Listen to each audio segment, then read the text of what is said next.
G'day ice cream lovers, my name's Steve Christensen, the ice cream bloke and self-appointed headmaster of Scoop School here. If you don't mind, I'll just take the mask off. Look, thanks for tuning into this episode of the Scoop School Sessions. Do want to thank our episode sponsor, which is Dippin' Flavors, right here in St. Louis. Jimmy Stutz, Ryan Class, the whole crew there. They make their own flavor profiles. They get others in. They're a distribution company for other flavor companies. They've got a great website, a lot of different recipes on there, dippinflavors.com. When you're talking to Jimmy Stutz or when you're talking to Ryan, you tell them that Steve-O sent you. They'll do you the deals. I'll fill you in on that. So thank you for your episode sponsorship. Now in this session I want to talk a little bit about masks. We opened up with a mask on, and here's the thing. There has been a lot of stuff in the news recently about masks, and we did a video just the other day which is back in the program here, and Madeline, if you could maybe put that in the old video on gloves in the notes for this particular session, because we did one on should you wear gloves, should you not, and it's the same with masks, although there is a caveat that I do want to just spend a little bit of time on. In my opinion, and again this is me talking as a consumer, I wish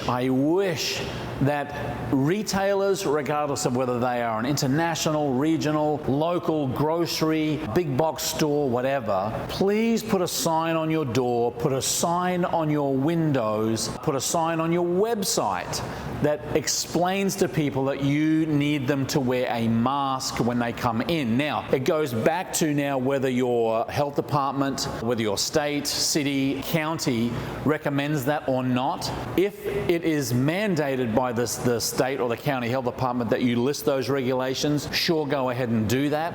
But Madeline and I were down at Walmart today, and there were probably 2 or 3 people that walked all the way from the car to the door, found out that they couldn't come in because there was no big sign there saying, please wear a mask to enter. You need to be very Loctite on the mask rules, and I again would lean back to your health department or your state regulations, because there are some abnormalities or some exclusions. If someone's got respiratory problems and a mask like this prevents them from breathing properly, then they've got an out for that. Some stores I go into, they say, well, you know, the state says that you should have one, but we don't police it. Then you kind of think, well, then I don't need to wear one. But then again, the perception is that everyone else is trying to do the right thing and you're not wearing your mask because the state or the store, I should say, isn't policing it. There's a lot of public perceptions that are coming down with the whole mask thing. And look, if you prefer to have your customers wear masks, that's fantastic. If it's mandated by the state or the county,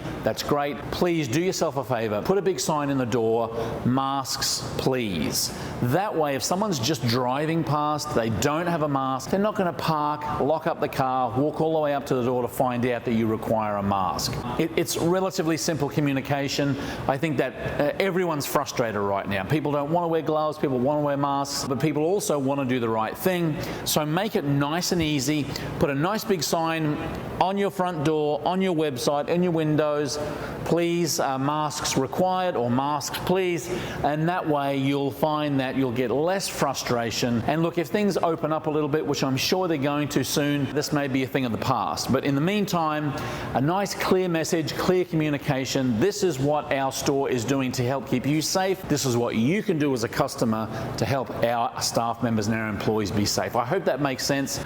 Sometimes you would think that's just a common sense and everyone knows that. Everyone doesn't know that because there are so many conflicting news articles from different states and regions and counties, and it can be very confusing. Do yourself a favor, help your customers out, communicate nice and clearly whether you need a mask and what your regulations are. Look, I hope that helps. If you have any questions whatsoever about the Scoop School program, drop us a line, info@scoopschool.com. Again, thank you to this episode's sponsor, Dippin' Flavors. Jim, Ryan and all the crew down there are willing to help you out as much as they can. Keep on scooping. We'll see you in the next video.